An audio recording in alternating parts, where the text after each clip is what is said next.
Hello, you wonderful people, and welcome to another episode of SuperFantaFi. This being a show where we talk about TV shows of the supernatural, fantasy, and or science fictional genre. For today's episode, I'm going to talk about the latest episode of Motherland, Fort Salem. A lot of really interesting things went down in this episode, so let's break it down. So first and foremost, a lot of moving pieces in this episode too. Obviously, we have everything with Tally using her sight to see into the past and finding... So it does seem like, right, this is someone connected to the vocal cords belong to someone, I guess, that was close enough to the steward that it's like they're probably like from like the same bloodline, but she was never able to pass down the songs. That they were able to trace that back through the ancestry, I guess, and ended up finding the last steward of this particular bloodline. There's still like one more afterwards because they're saying like, yeah, there's still the two pieces that they need. So Tally has to go because for her, the first song might be the only way to stop what's coming. But Rael's like, I would never use the witch bomb. But Tally's like, you didn't seem like you had much of a choice. Once again, the fact is of what Rael's mom said last episode about the mother's going to call upon you. The witch bomb must be like an end result. Like it might be like a Hail Mary type of thing. Once again, maybe it's just Tally's sight didn't go as far. Once again, like... without context, you're not always sure what you've seen, but I mean, she pretty much saw the end of the world from what she saw, but maybe that's just kind of a last resort that the mother, the mycelium is going to be forced to make, but it seems like that's all heading in that direction, but we'll see.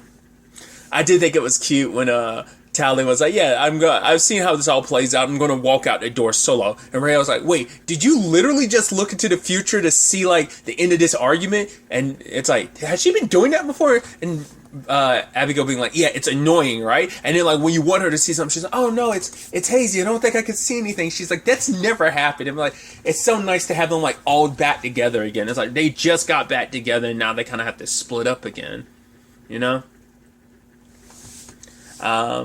And obviously they end up finding Abigail and Adil and Rael end up finding out where Scylla is, and that line from Abigail like, yeah, we gotta go save her, she's one of us, and even Rael being like, wait, you said she's one of us. I was like, yeah, lots changed in while you were gone. I mean, to be fair, they already kind of slowly went, like, Abigail slowly, like obviously she still has her issues with Nicta, but obviously because Nicta's not one of them, it's like, but Scylla is. And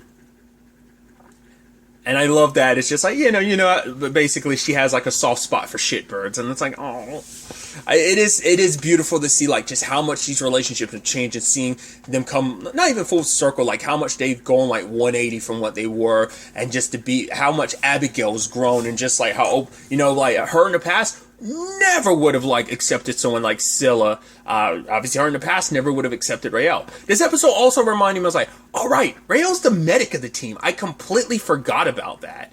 I mean, because she's been like, because obviously last season, the entire season was just about her, like, because they've all obviously like, they've all kind of pushed the like envelope of like, the heavy hitters, like they've all like been the attackers in the team. Obviously Rael's been the heavy hitter for a while, but prior to that it was Abigail, and still is, as we see that display later on. But I kind of forgot. I was like, right, you got the medic robe just because it's like you've been witch bombed for a while, and that's a main focus of her story last season. So she was less support and more like bombastic, like, yo, let's put you out in the front and rip through some shit. So it's I kind of forget that, like, right, where she started at was a medic role, because her mom was a medic too. So I was like, I completely forgot about that until she started healing. I was like, oh yeah.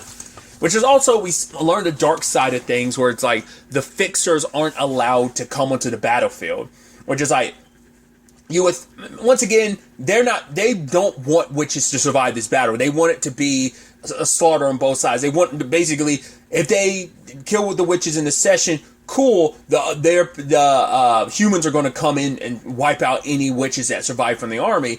Either way, any survivors on any side are going to get wiped out. So them wiping each other out is kind of a bonus. So that's why they don't want any fixers. It's like, no, we want you to die on the battlefield. We don't want you coming back. It's how they plan on kind of extinguishing, making witches as a large fall under their control, while also killing like the more army savvy witches, so, or at least a more army based trained witches at the very least. So, but that is kind of super fucked up, sending them into a combat zone with no like actual support. Like they're legitimately meant to be cannon fodder. Either way, I did love Adil and Abigail playing their roles, and then Adil, like, I was like, yo, look at it, because, like, he doesn't get too many opportunities to go, like, straight up melee, and in that moment, Abigail was almost like, damn, he's like, almost like, yeah, you know, but I love that, Rael, rescuing Scylla, because they were never able to break Scylla, because she was always able to focus on her memories of Rael. Plus other witches, like, they probably weren't going as hard into pain as they wanted to go. I mean, but plus Scylla, like, she's already been through this before, so she know how to keep up her defenses. Like, you know, I guess you can make the argument Anacostia, like, interrogating her kind of prepped her for this. I mean, she even said as much last episode. But Rael showing up and threatening to use the witch bomb. Obviously, she wasn't planning on using it. But like, what happened? The guy's like, right? Like, I'm just kind of a guy here doing my job. Like, kind of we're good, right? It's like, nah, my dude. Like, the fact is, you can't play the "oh, we're good" card, right? When you were literally not even like 30 seconds ago, like reveling in like, oh my god, at the time, if this was back in the day, like when they basically bury witches, waist tie, and then like kids would throw rocks at them for hours on end, hours of fun. I'm like, you demented fuck. You're like, oh yeah, like, oh, bygones are bygones, we're good. And it's like, no, you're like, Scylla bashed you in the back of the head for a rock, and Rael knocked you out with a kick. Deserved a lot worse than that, but yeah. So luckily they got out of there, and that situation sucks because, once again, the witches from the army are nothing but cannon fodder. Especially because it's not even like they're full-grown witches. These are still like teenager/young adults. So like Lupe and her unit end up getting sacrificed. That, once again, my thought was like, right, if you want them to be proficient, you think you would treat your soldiers better. But once again, the point isn't about treating them better. You want them, they're bottom of the barrel to you. They're seen as less, so you want them to be cannon fodder. They kill some people, get killed along the way. It's a win-win for you. So that's, once again, why no fixers are on the field with them. And so it's like, right, if you're not going to do what we say you to do, we're just going to like rip through you till we get to the enemy. Because Lupe was like, let's fall back. Because they were also like still slowly playing things because Petra wanted things slow play. But Abigail did not appreciate that one bit. It's like, despite your armor can only protect you to some extent from their, I guess, the more traditional work. Because I think this is, like, obviously Abigail's brought storms down before, so, like, obviously bellwether and everything, so they can control the weathers, but this is the first time she's ever done, like, those hell daggers? I want to say it was, and I love that lady was like, oh, just walk it off, and then she got stabbed. It's like, nope, and they all got, like, impaled. Some of them got away, but it's like, deserved a lot worse, and it's sad that you're almost kind of like, the way it was setting up Lupe, you're like, oh man, like, Abigail sees a lot of herself. God, what was her nemesis name from season 1 that died? I'm sure she saw a little bit of that too, but it probably brought that back to some extent. But it's like, no, you're going to be okay, but she's like, where are the heroes? Like, dying in battle is supposed to be an honor, but this didn't feel honorable. It's like, right. The country you're meant to be fighting for, like, literally left you high and dry. It didn't just leave you high and dry, like, literally killed you. And it's just, like, dying like that. And, I mean, I think the only silver lining is they'll eventually become part of the mycelium. That's where all those witches go afterwards, but that's about it. It's just, it's sad that things kind of played out that way. Because there's going to be continued bloodshed, because, like, obviously Silver made it clear, like, he told Petra, like, you're slow-rolling this, so I need you to expedite things. It's like, right, if you do this, maybe when I find your daughter and her unit, I might be more willing to show them leniency. It's like, no, you're not. Their heads are going to be on a swivel soon enough. It's just, you're just saying that just to get her to fall in line, but it's not, so. And Petra knows that, and that the guy that's meant to watch over her makes a whole point of, there are two people: those who are willing to bite off their thumbs just to kind of get free from their hands being bound, and then there's people like you who are waiting for someone else to kind of unbind their hands. And Petra's like tapping that pen. It's like, yo, don't get it twisted. Don't act like you know who I am. The fact of the matter is, essentially, we're proud witches, and ends up tapping the pin and basically, because I don't know, because he's on base and he probably thinks like, oh, you're not going to do anything to me. He probably wasn't wearing the armor that blocks work. Plus, this is work that went from the inside out, so that's why I'm curious. Like, would that have been would that have worked, or if, because like I said, it seemed like he was just wearing a regular shirt underneath. I don't think he was wearing the armors because he's like, oh, there's no way you do anything because of backlash on you. But Petra killed him. Like, bastard deserved his comeuppance, and so Petra decides that she's going to go to the front lines herself before ultimately Abigail, Scylla, Rael, and Tally decide to sacrifice themselves. I am curious what Petra's original plan was going to do. She's probably going to be on the front lines, the front lines herself, probably, slow playing it that way. If she's there at the very least, it'll, give them some time to figure some things out, because Anacostia is still looking for President Wade. We'll get to that later. But I'm curious what would have happened if things hadn't played out the way they did in any episode. Let's quickly circle back to Tally, who is made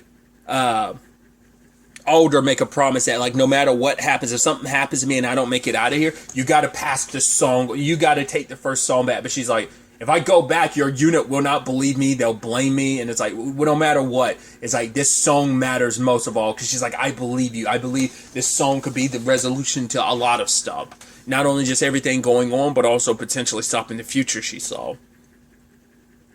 And so they end up finding the witch that was frozen. And that's kind of an interesting thing, that the stewards can pass along their song. Like, that's how it works. It isn't just like a thing of like, oh, like you have to, they can literally pass it along to the person. And they were kind of hoping for that. But she, having been there for centuries, ended up like taking over Tally, like her mind. And it seems like the first song specific, because we haven't really gotten to see fully what each one of the, well, we saw what one of the pieces of the song can do. It can make people kind of like more obedient, and like I'm curious like how they all piece together, because each one individually can do some interesting things. Like, I think, well, the song she can use is a freeze ability. I don't think that's just her. I think that is part of the first song, or maybe that is just her unique ability, her unique work, and her song is something different. But I would assume like her piece of the first song is that. So that's what I'm saying. Like, because the one they'd gotten from the woman who had stole it was kind of like about like kind of making people like more loopy and you're under your control. So like, I'm curious like how those pieces all come together, because we haven't really had too much of an opportunity to fully see what each piece of the song can do individually. We probably won't until it's time for them to come together. That's where it really matters. And I guess at the end of the day, and understandable that particular witch is like, right, I was hunted for so long by this song, because of this song, and where were you? Like, I was hunted. Now it's frozen in here for centuries, because she's still alive in there, so she can probably feel every waking moment of it. It's basically like a waking stasis, where it's like, what's kind of, you see, how much of the world has kind of passed you by. I mean, without knowing, and she was going to take from Tally, because she was lashing out. I mean, when you've been stuck in a state like that for centuries, it's going to eat away at your mind, your sanity. But luckily, Alder was able to cut her arm off. I was like, oh, wasn't expecting that. Because I figured as much, like, Alder, I was like, Alder's going to sacrifice herself in the end, which she did. I figured, like, Tally was going to be the one was going to be okay. I thought it was going to be like, yeah, of course, Tally would end up becoming like the the fact for her to end up being the what carrier of one of the songs, it kind of makes sense, considering I was like, well, just the role she's played over the course of the series, her always being about her, like, believing Alder, being all about the army, like where she started at, to eventually becoming one of her biddies, to now eventually like playing in this, well, with her sight, and now this, it makes sense. This would be the trajectory of her story, that she would end up becoming a new steward. Either way, her obviously having had that witch inside of her mind, Tally understands what happened, and it's like, right, I'll give you my sight. With my sight, you'll be able to see beyond this. You won't be able to leave here, but at the very least, you'll be able to see a brighter future. You'll see the world isn't quite what it was when you were out and about. In exchange, I'm gonna take the first song from you. It's a curse for you, then I'll be the one that carries it. Which obviously it's like you'd be giving up your sight, and for her it's like she hasn't liked what she's seen so far. And I love that beautiful line of maybe for the first time I'll be able to kind of look present day for a change, because she's so busy looking forward that it's like, yeah, it kind of makes her enjoying now pretty hard, because she's so focused on like, oh, the witch bomb. So now she has the first song. Alder got her out of there. I don't think, because Alder's probably immortal, like quote unquote, like probably not in a state where she can have immortality like Rael. Rael's coming back as like a human just because the mycelium can't keep doing that, especially in its state. Maybe that's what it. But I think Alder was just. I think she's fine. She just hasn't returned. Maybe she is like at least maybe unconscious, buried beneath all that ice. But she made that sacrifice. Thing is, she has a piece of the song, but it's like obviously she'll return, but it'll probably take some time to get to her. Because of her circumstances, it makes you wonder, does the mycelium technically have the first song regardless because of Alder being connected to it? Like, does it automatically know her piece of the song? Maybe, maybe not. But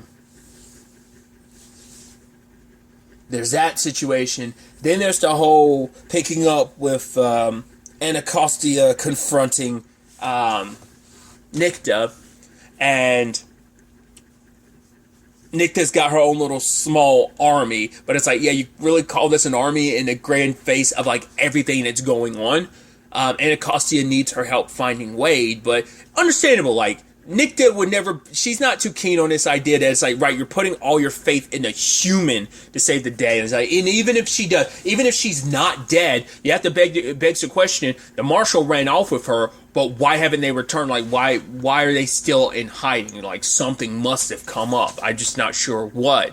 But I don't know, maybe the marshal is still trying to protect her, like, right, you don't want to go out there yet, trying to find the perfect time for her return, or maybe it's just kind of like, no, just leave it all behind. It's like, well, she still has a family she has to go back to, so maybe they wanted to kind of enjoy their time away just before everything with the real world kind of finally creeps in, you know?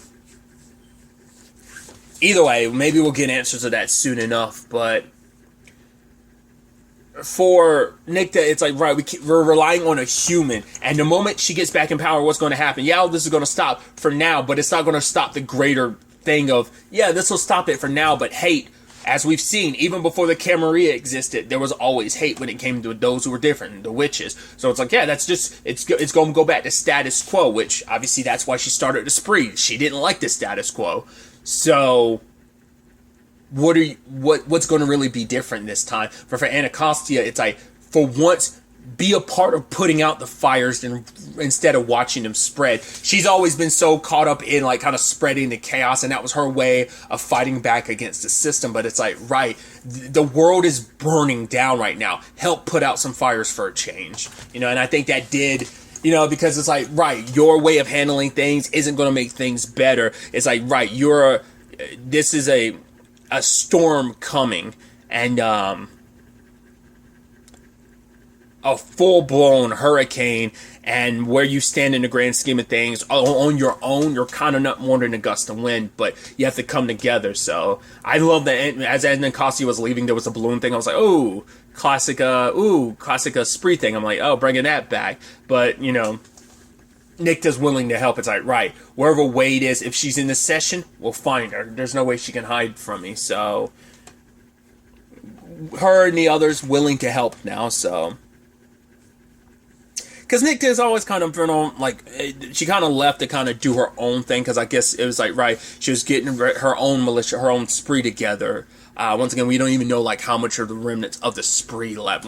There are, like, segmented cells and stuff, but we don't know how many are, because I feel like, because wasn't, like, the hierarchy of it, like, because Willa was the only one that survived, because the other hierarchy, like, the other, like, leaders were, like, killed last season. So there's probably like scattered members, but there's probably, or Or maybe she just gathered, maybe there is no more, like, technically any spree, and she's just gathering people to her side. I'm assuming they had to be already indoctrinated into the spree. Either way. Nick is helping now at the very least, and I think that's the best outcome. It's like, right, everyone's got to come together for this situation. But like I brought up earlier, they are Scylla, Rael, Abigail, and Tally sacrificed themselves. It's like, right, at the very least, they might turn themselves over and they might get executed. They'll be put on trial, but once again, they might skip the trial and the aspect of it all. But at the very least, this is the only way they can make sure there's no more lupes, like no more soldiers being sent in, once again, like cannon fodder, just to be sacrificed, because there's going to be so much bloodshed on both sides. There already has been, and things are only going to escalate and get worse, and her mom could only slow roll things to some extent. So it's like, at the very least, they'll have no reason to head into the session anymore, so they're willing to make the sacrifice. And she makes a deal promise that he won't try to rescue her. It's like, go find Khalida, and I'll come back to you. Like, they'll be together as a family again, like all three of them. Rael proposes to Scylla, like, when this is all said and done, marry me. I'm like, oh yeah, her dad's gonna, want both of you back, and it's like, yep, I can't wait for that reunion. And it's like, yeah, he's got both of his daughters together, so we'll see how that plays out. They make their it's public, so all the cameras are around, so they can't necessarily just straight up execute them like they want to. So Petra just kind of arrests them. Once again, there's still that Penelope trump card that I can't wait to see that get played. But obviously with all this, it's like, what's Silver going to do? Well, obviously, he's going to talk the talk on television, do his thing. What's Kayla going to decide to do? What about Hurst? Like, what are they going to do now that this has happened? Like, I'm sure Hurst is going to jump at this opportunity, especially with Rael's return, and how they're going to potentially try to use that to their advantage. I'm curious to see how that plays out. Because Petra probably won't have much choice. Like, there's only a limited time between, like, obviously them getting, turning themselves in, being captured and stuff. Petra won't have much time with her daughter. It's like, right, Silver will probably immediately move in on this and secure them separately so that Petra can't do anything for them. So, once again, there still Isadora and the Penelope thing. So, at the very least, if Penelope's shown to be alive, it might take away some of the credibility of Silver at the very least. So, there's at least two threads that need to be pulled on the Wade situation and the Penelope situation that can undermine Silver and all that he's up to. They don't have any hard evidence about what he's been up to, so I think at the very least, if Penelope's alive, you could almost paint it as like, oh my god, he's lied, and he's used this to instigate so much stuff. Because they, at the very least, well, because Rael wasn't there, but I'm sure they talked about it, but Tally and Abigail and I was like, well, I'm sure Scylla would know, because she wasn't there with them when they found out about that. Was she? I don't think she was. Either way, they have to all know, like, about the whole Penelope thing, so they could use that to their advantage, And maybe Petra will kind of push Isadora to kind of push that along, even though she might not be ready and might not have a choice when it comes to this. It's the only way to prevent. It's to buy them even more time, undermine Silver to some extent. He'll probably just be like, oh my god, it's someone pretending to be my daughter, yada yada, so on and so forth. I'm sure he can kind of spin that to be what but it's definitely going to catch him off guard. So I still think Penelope's going to be the one that kills him, because it's like, right, daddy, I know what you did to me type of thing. So, or maybe she blames Abigail for killing her, sure, but or trying to kill her, but I'm like, I don't know, like, cause I don't know if it really, with the way her mind is now, I don't know if she's really processed that her dad's what did that to her, but maybe being around him would kind of lock those pieces into place for her. Either way, it's definitely going to be interesting to see where everything goes from here. This is episode 8, so there's only 2 episodes left. I didn't catch the preview, so I don't know if they're going to do like a back-to-back episode next week. Probably not. I mean, because the show airs at like 10 Eastern Standard Time, so it's like the last thing on the Freeform block on Tuesdays. So, any day would be like 10 o'clock would be like the last, hour block of Freeform, but not unless they air it like an hour earlier, so like 9 and 10. But I'm sure it's going to be like it's going to be like episode 9 next week and episode 10. Could be wrong, but we'll see. It's always interesting when whether networks decide to do that or not, whether they plan on like doubling up the series finale or of something or not. Either way, I'm excited to see where the next episode takes us going forward with all of this. But really, that's all I want to talk about. Till the next time we meet, be happy, be safe, live life to the fullest, and enjoy it. Good day, and good